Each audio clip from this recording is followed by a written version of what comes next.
Hola a todos, mi nombre es Santiago Sarmiento, CEO LATAM de People BPO. Yo he trabajado durante más de 20 años en empresas multinacionales del sector de las telecomunicaciones, en cargos de dirección y gerencia. Soy administrador de empresas, tengo un máster en innovación y un MBA.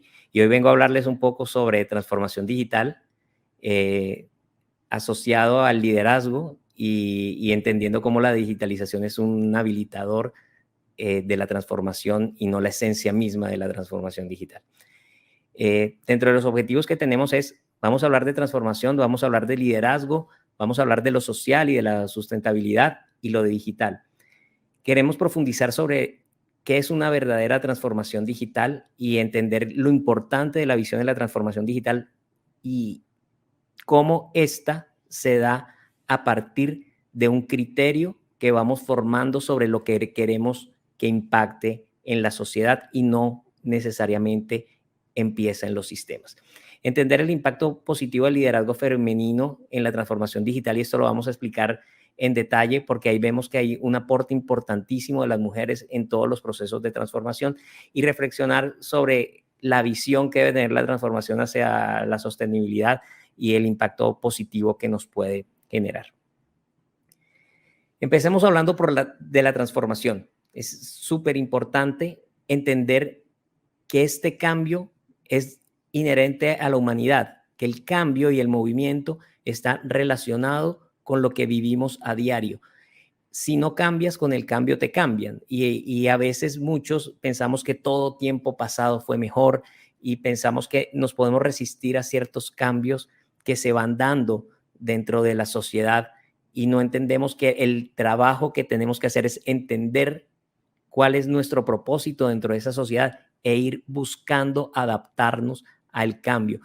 Si hablamos de civilización, la civilización precisamente se trata de la evolución, de cómo vamos evolucionando y cómo vamos entendiendo ciertas cosas, y dentro de esa evolución se van dando esos cambios y a esos cambios debemos adaptarnos. Entonces, digamos, no estamos hablando de nada muy nuevo ni nada revolucionario, sino es la historia de la humanidad la que nos ha mostrado que el cambio es algo permanente y nos ha ayudado a entender algo que es súper importante y que en el Summit se va a tratar, que es la sustentabilidad, y es cómo empezamos a entender que ciertos comportamientos, porque sean legales, no quiere decir que estén bien. Y el trabajo de todos es empezar a entender qué debemos cambiar para que estén bien hechas las cosas. Y un ejemplo fácil puede ser la esclavitud. La esclavitud era legal, pero no porque fuera legal quiere decir que estaba bien la esclavitud.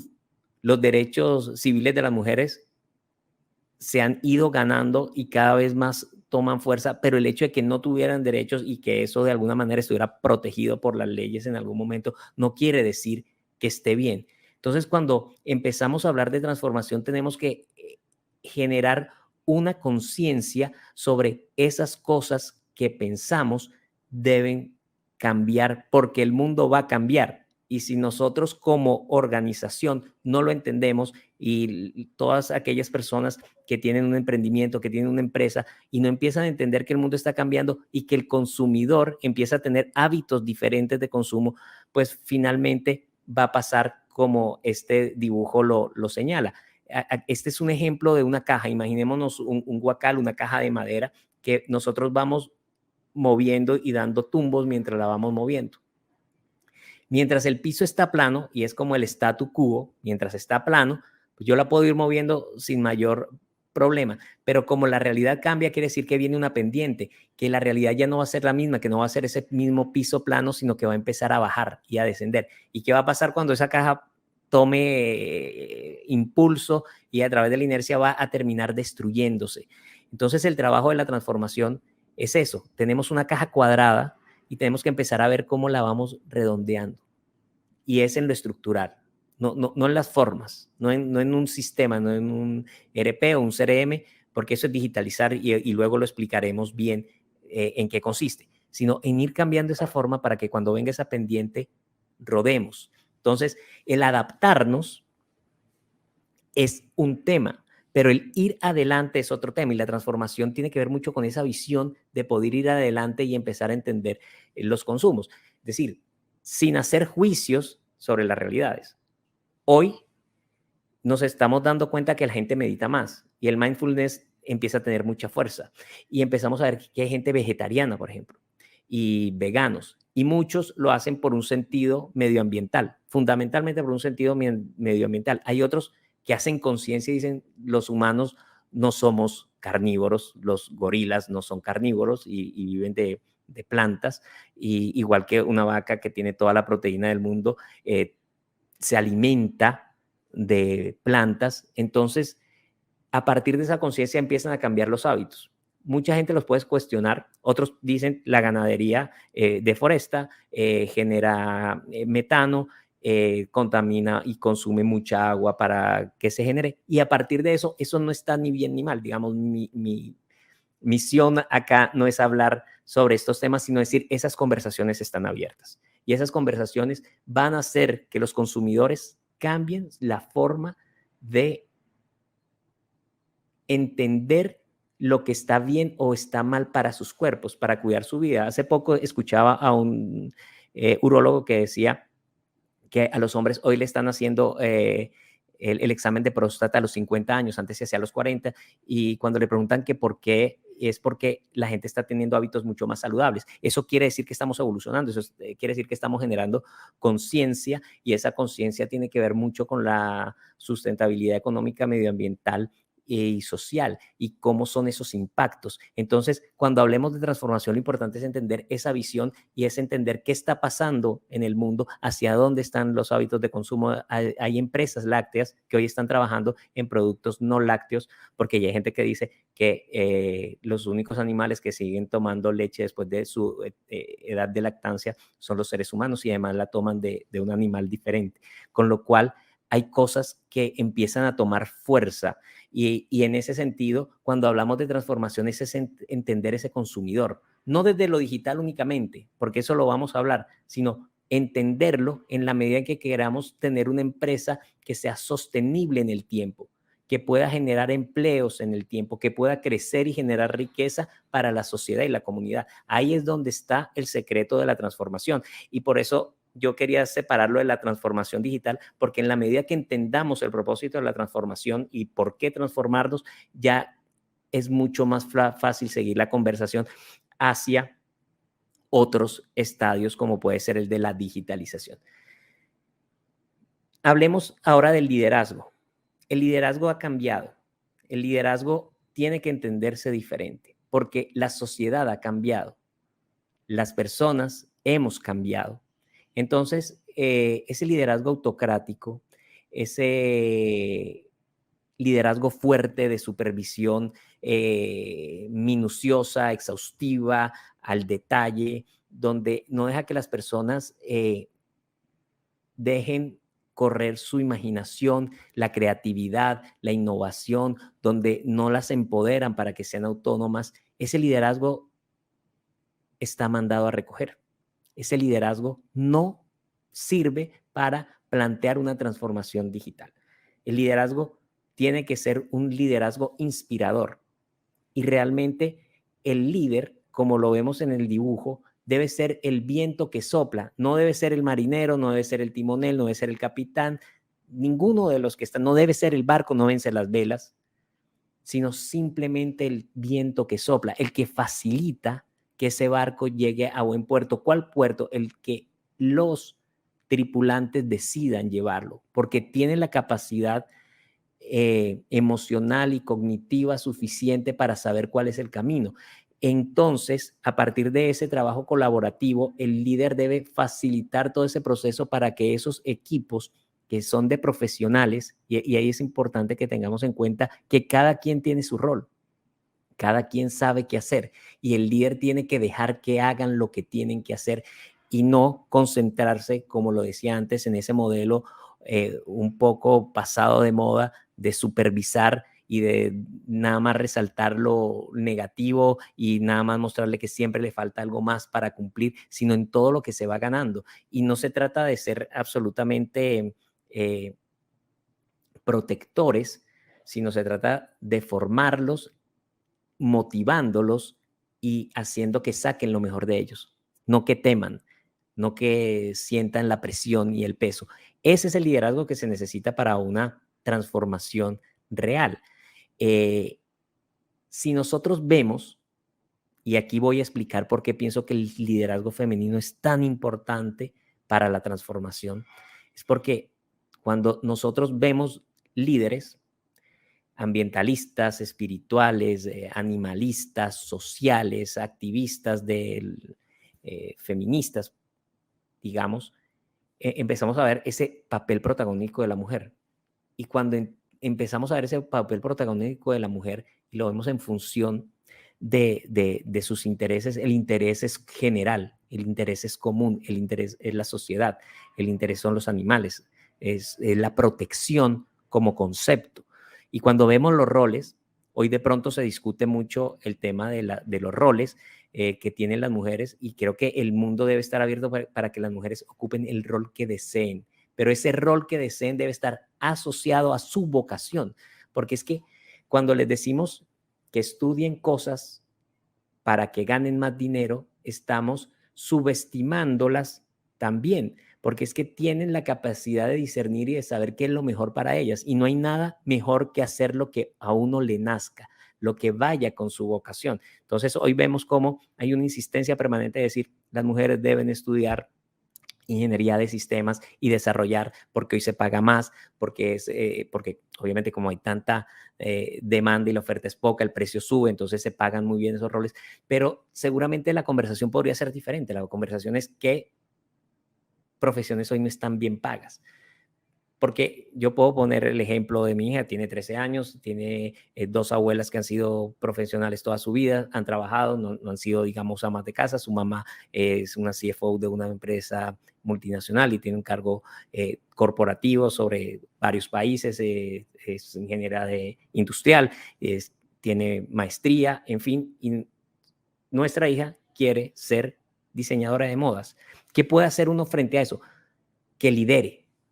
Lo importante es que lidere, no que tenga que estudiar programación. Y lo ve en el colegio y como dice ella, pues también veo inglés, me gusta el inglés y no voy a estudiar inglés, me gusta la programación, lo sé hacer, pero no lo voy a estudiar porque no es su vocación. Entonces, aquí lo importante es entender que las profesiones deben estar asociadas a las vocaciones y los roles a esas vocaciones. Entonces, lo importante es eso, y por eso hago la pregunta acá. Lo importante es el dinero. Yo creo que el dinero es una consecuencia. El dinero no es un fin en sí mismo. Y es parte de lo que deberíamos cuestionar eventualmente, y es qué pasa y por qué pensamos que el dinero es lo más importante, porque es la conversación que está en el mercado, porque es lo que el mercado necesita y porque necesita el mercado muchas más personas que programen. Entonces tenemos que convocar a muchas más mujeres para que entren en ese mercado. Pero ese es un mercado también que cuando hablamos de los líderes y pensamos en líderes empresariales, la gente ve en estos líderes que está concentrada la riqueza. Entonces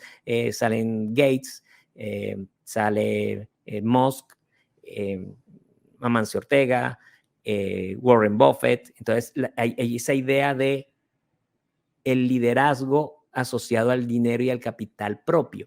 Pero digamos, esos son personas ricas y está bien, y no hay nada contra generar riqueza, pero ¿cuál es el impacto sobre la sociedad? Concentrar riqueza al final puede ser un juego de monopolio, donde unos ganan mucho, otros ganan poco, cuando la riqueza debería estar un poco mejor distribuida para que todos tengan acceso, por ejemplo, a vacunación. No todos los países tienen acceso a vacunación. Unos países tienen en exceso vacunas y otros no tienen vacunas, y eso nos muestra cómo este mercado de la concentración de la riqueza tiene un impacto sobre las sociedades que no es ciertamente humano.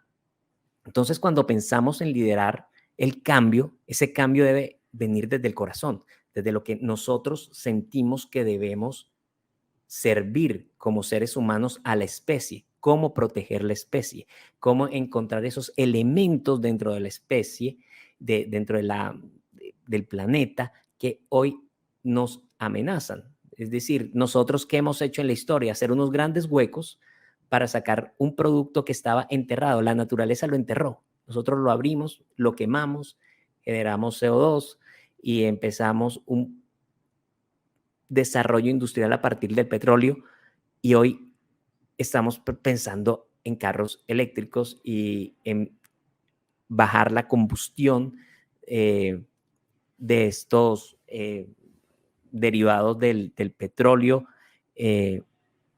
por lo que entendemos que es, que además son finitos. Y después de muchos años se empieza a hacer conciencia sobre eso. Y lo mismo nos pasa en pequeñas escalas. Y en esas pequeñas escalas hay que entender hacia dónde va ese liderazgo que necesitamos, hacia protegernos como especie. Y creo, sin duda, e insisto en el punto, yo creo que las mujeres deben tomar ese liderazgo en la transformación. Porque digitalizar no es transformación digital. Es decir, cuando nosotros pensamos en el liderazgo de la transformación digital, muchas personas piensan en el conocimiento técnico. Yo en lo personal considero que ese conocimiento técnico no es lo más relevante. Si nosotros ponemos un ejemplo del ciclo de venta, cuando vemos prospección, calificar el lead, acercamiento, presentación, negocio y cierre, y esto es por poner cualquier ejemplo, hay miles de modelos de ejemplos de ciclo de venta, pero estoy poniendo un ejemplo típico.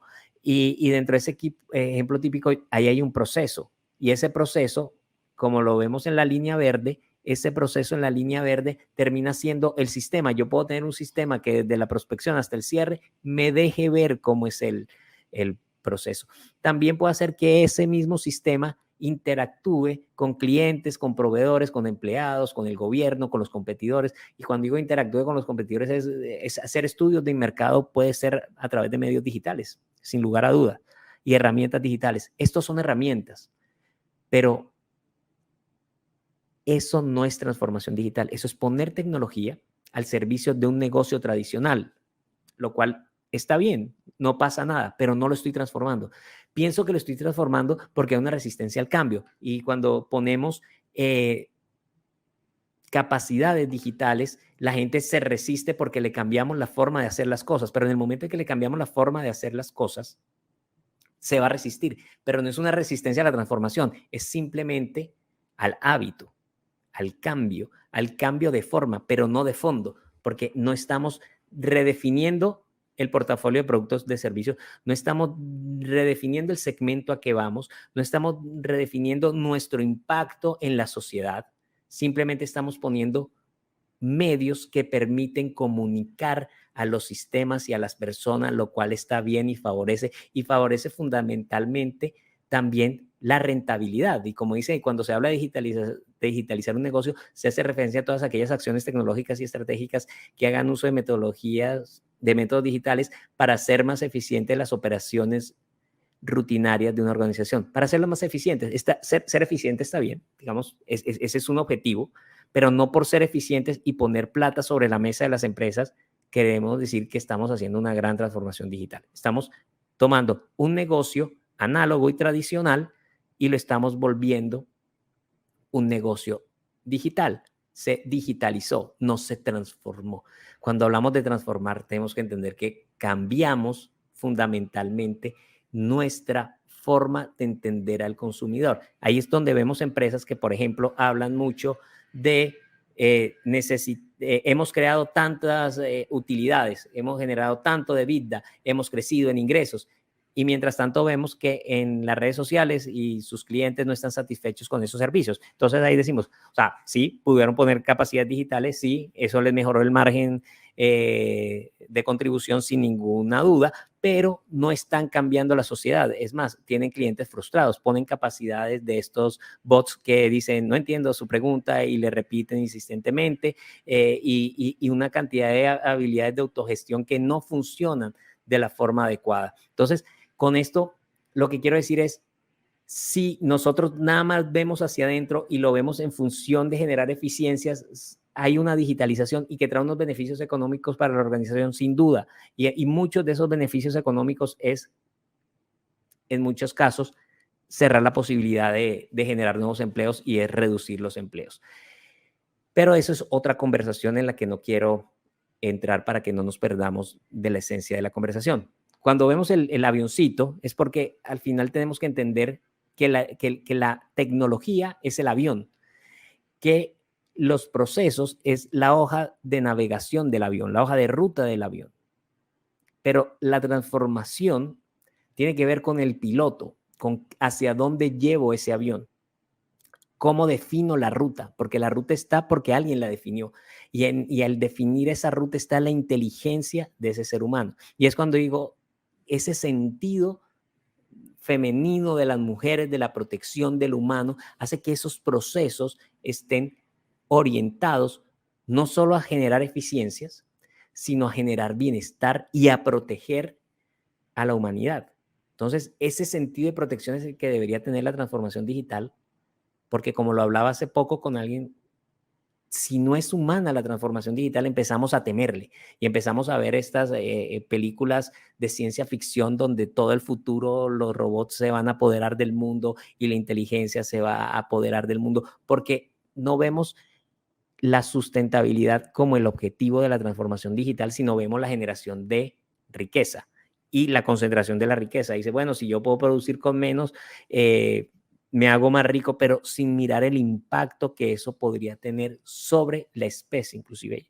Yo hablo mucho de la especie porque siento que como especie a veces, o no a veces, permanentemente atentamos contra ella porque ponemos por encima otros valores, siendo que de alguna forma, insisto, termina siendo un juego de monopolio donde todos podemos salir perdiendo. Entonces aquí lo importante es ese liderazgo de cómo pilotear ese avión, hacia dónde lo debo llevar y la responsabilidad que tengo con la sociedad, con las familias de las empresas, con las familias de nuestros clientes, con las familias de nuestros proveedores, porque ahí hay personas y no nos podemos olvidar de las personas en el momento de diseñar un plan de transformación digital.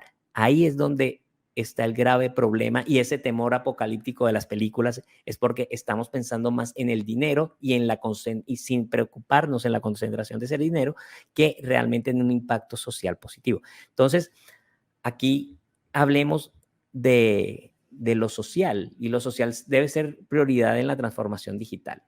Y aquí saco una cita del Centro Mexicano de Filantropía, eh, porque habla de qué es la responsabilidad social empresarial. Y aquí es importante entender que la responsabilidad social empresarial es una nueva forma de gestión y de hacer negocios. Antes no se hacían así. No es simplemente hacer labores sociales, porque ahí hay un gran problema con estas labores sociales. Y es que yo no puedo ir destruyendo por un lado y compensando con donaciones en el otro lado. Yo debo operar responsablemente y la operación debe ser sustentable en lo económico, lo social y lo medioambiental por política, porque así lo entiende. No contaminar el agua por una parte y por otra parte hacer una campaña de recolección de plásticos, porque al final hay que evitar la contaminación del agua en la operación. No se trata de prestar un mal servicio y generar muchas utilidades como empresa y luego hacer una donación a una escuela para la educación. Se trata de prestar un mejor servicio a esa sociedad porque esa sociedad está esperando algo bueno a cambio y eso bueno que le estoy dando además a la sociedad se va a ver reflejado en la comunidad y en los ingresos de las personas. Entonces, ahí es donde es súper importante entender que esa visión de los negocios debe integrar a las personas, debe integrar los valores éticos y sobre esos valores éticos es importante entender que no debemos afectar a los demás. Tenemos que tener en cuenta claramente el no afectar a los demás, a la comunidad y ese impacto medioambiental. Entonces, si nosotros tenemos en cuenta en nuestro diseño de un plan de transformación digital, lo económico, lo medioambiental, lo social, las comunidades, estoy transformando, estoy cambiando, porque esas comunidades y esas sociedades empiezan a ser diferentes, empiezan a ser mucho más equilibradas, mucho más justas y en el tiempo para las siguientes generaciones, porque los consumos van a cambiar, los hábitos van a cambiar.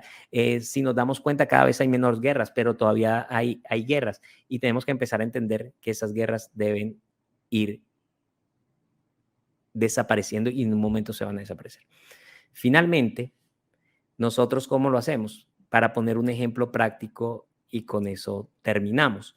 La transformación digital aplicada tiene que ver con una oferta que nosotros la tenemos configurada en tecnología, en personas y en consultoría para poder diseñar eso. No es algo de paquete porque cada empresa es única. Pensar en transformar las empresas a partir de los sistemas es digitalizar, pero si la quieres transformar tienes que entender cada una de esas empresas.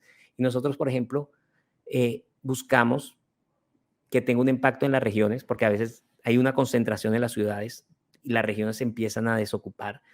Mirar cómo generar empleo en la población vulnerable y reactivar pymes. Por ejemplo, nosotros por naturaleza somos empresas que vamos a empresas muy grandes. Hoy estamos pensando en ir a empresas medianas, sobre todo a empezar a desarrollarlas porque ahí se genera mucho más empleo. Si los clientes de nosotros, empresas medianas, crecen, generan empleo.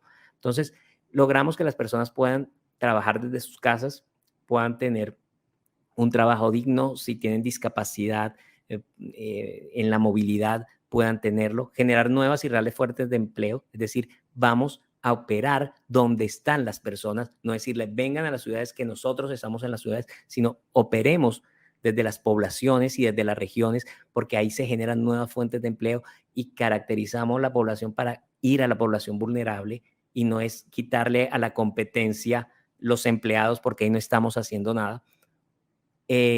Al ofrecer esto en las regiones, llevamos dinero porque hay inversión, cada salario es importante. Nosotros ya estamos cerca de cumplir nuestro objetivo de 1,000 empleados, vamos mucho más del 85% de este propósito y seguimos creciendo y estamos transformando digitalmente y estamos generando empleo a partir de crecer el negocio y de dinamizarlo.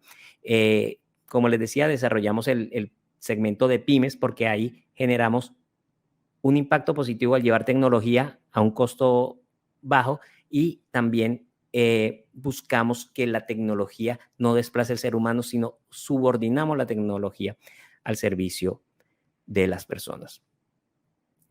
Eso era. Espero que sea interesante. Esta conversación puede seguir como ustedes a bien lo consideren. Ahí están mis datos para lo que necesiten. Nosotros tenemos, además de People, otra empresa con la que trabajamos solo consultoría en transformación digital e innovación. Y la conversación puede ser sobre back office, front office, sobre CRM, que hace parte de nuestras soluciones, pero también puede ser sobre cualquier inquietud que ustedes tengan sobre transformación digital con esta visión que les estamos contando. La tecnología, súper importante y la utilizamos como un habilitador, pero no es quien define hacia dónde va la estrategia de la organización. Muchas gracias por su tiempo, por haberme escuchado y al Summit por la invitación. Hasta una próxima ocasión. Gracias.